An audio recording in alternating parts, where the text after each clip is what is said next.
Alright guys, we got the broken fuel strap here. I'm going to try to replace this thing.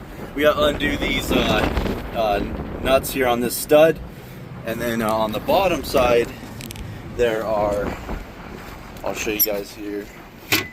There's this bolt and then nut holding the back, holding this bottom bracket on. So I had to go run to the auto parts store. It wasn't easy, had to walk a few blocks, so that's okay. To get a deep socket, I have about every size except for this one, which I think it's 24 millimeter. So yeah, hopefully with this size right here, I can get in there and get this guy on there and get this thing loosened up. Alright guys, so we got the new leak spring here. It's a little windy. Here's the bolt that goes on the bottom. So we can go ahead and attach this to the bottom here and then take care of that. Alright, so we got the bottom connected there. As you can see, use the old bolt.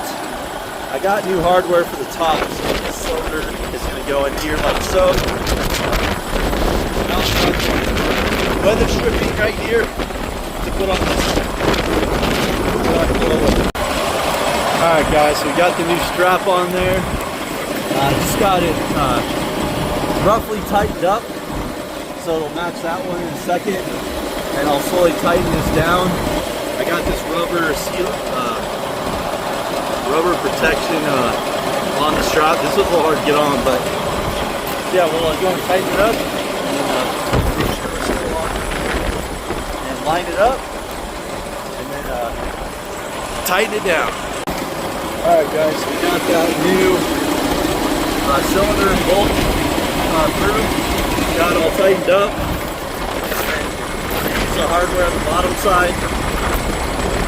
And yeah, now we have a new strap. I got a strap for this side, might do it a little bit later. Yeah, for right now we got a new strap. All good.